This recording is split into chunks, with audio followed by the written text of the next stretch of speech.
तंज़ीमुनि जो रोल आहे छा, तंज़ीम छो ठही हुई। साफ़िन जी जेकी तंज़ीम ठही आहे उहा ठही आहे साफ़िन खे उन्हनि जे हक़नि जी हिफ़ाज़त करण लाइ।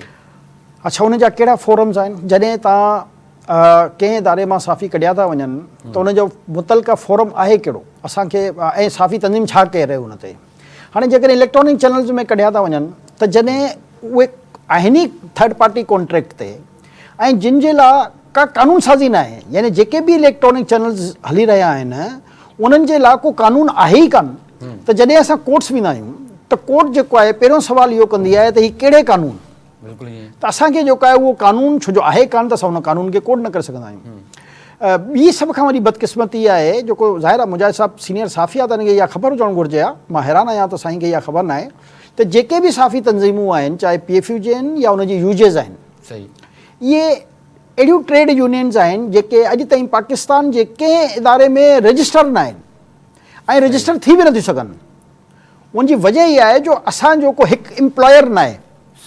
हा, कुझु इदारनि में जिन में CBS ठहियल आहिनि, जेके 4-5 वॾा इदारा आहिनि जीअं उन्हनि में CBS ठहियल आहिनि, चलो उन ते बि जेकॾहिं असां अचूं त छा उन वॾे इदारनि मां चाहे उहो डॉन आहे, चाहे जियो आहे, सॉरी जंग आहे या जेके बि ॿिया हुआ, त छा उन इदारनि मां जॾहिं माण्हू कढी विया त CBA छा उन्हनि खे प्रोटेक्ट करे सघी?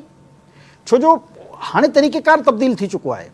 इलेक्ट्रॉनिक मीडिया जे हवाले सां जीअं मूं तव्हांखे ॿुधायो त अञा ताईं को कानून ठहियो ई कान्हे जंहिंमें असांखे जे रोज़गार खे तहफ़ुज़ मिली सघे।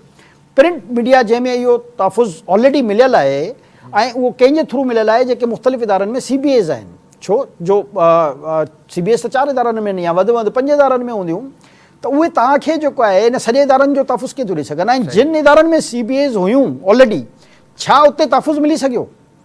जेको न मिली सघियो उनजो बुनियादी रीज़न इहो हो त जेके उहे माण्हू, हिकु त उहे हुआ थर्ड पार्टी कॉन्ट्रैक्ट ते रखियल, यानी उहो इदारो चए थो त भई हीअ त फलाणी कंपनी जा मुलाज़िम हूंदा, हिन फलाणी कंपनी खां मूं हायर कया हुआ, कुझु अर्सो मां उन्हनि खां कमु कयो ऐं उन कंपनी खे मूं चई छॾियो भई हाणे तव्हांजो हीउ मसइलो आहे, हीउ एम्प्लॉय तव्हांजो आहे। त हाणे हू छो जो उहे जेके इदारा हुआ उहे उनखे ओन ई कान पिया कनि, हू त हिकिड़ो थर्ड पार्टी कॉन्ट्रैक्ट हुयो। इन जे ख़िलाफ़ त आवाज़ूं उथारियूं।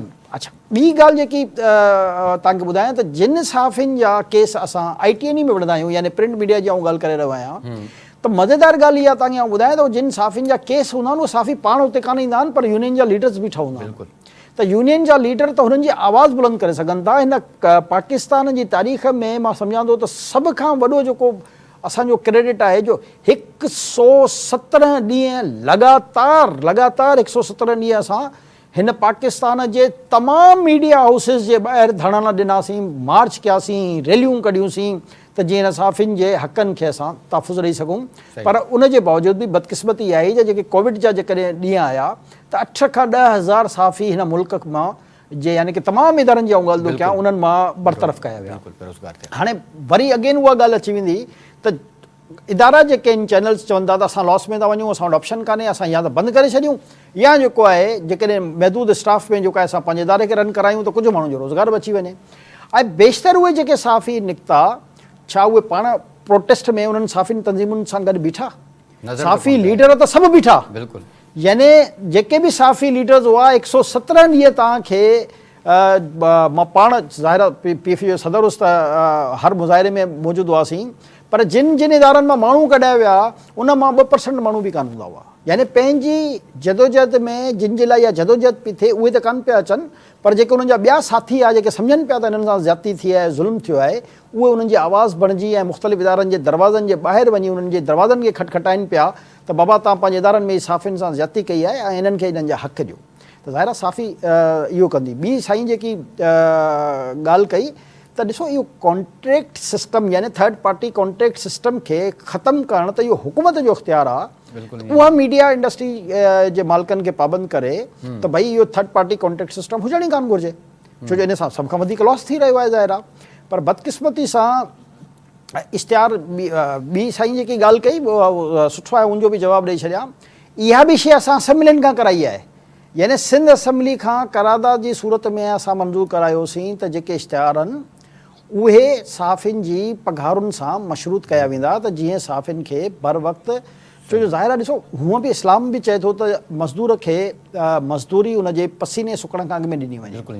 त त अहिड़े तरीक़े सां साफ़िन जो बि हक़ आहे न, कई इदारनि में को शक न आहे त ॿ टे महीननि जो बैकलॉक आहे, उते मसइला आहिनि, इन में को शक जी गुंजाइश न आहे। वॾनि इदारनि जी आउं ॻाल्हि करे रहियो आहियां त उते बि इहे मसइला आहिनि, पर इहे मसइलनि जो हल छा आहे?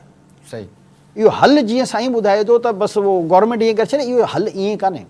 इन हल में सख़्ती करणी पवंदी। जेको पहिरियों सभ खां अॻु में त कानून ठाहियो, अञा ताईं इलेक्ट्रॉनिक मीडिया जे हवाले सां त को कानून ई कान्हे। अञा कानून ठाहियो जंहिं ते असां ॾियूं था प्रेशर। बेसिकली उन कानून में अवाम मुख़्तलिफ़ जेके सियासी जमातूं आहिनि उहे पंहिंजे कमेटियूं ठाहींदियूं आहिनि। उन खां पोइ ऐं इहो इन कानून ते असांजी डिस्कशन सालनि खां थी हले ऐं लास्ट कोई बि अहिड़ी हुकूमत न आहे, चाहे पीपल्स पार्टी जी हुजे, मुस्लिम लीग जी हुजे, PTI जी हुजे, कोई बि इन्हनि जा अहिड़ा लीडर्स न आहिनि जिन सां असां मुश्तरका मीटिंगूं कराची, इस्लामाबाद या लाहौर में न कयूं हुजनि। एग्री थींदा आहिनि, पर बदकिस्मती सां वरी उहो कानून असेंबली जो हिसो नथो बणिजे, यानी असेंबली में अचण खां अॻु में वरी हुन में कमेटियूं थी ठही वञनि।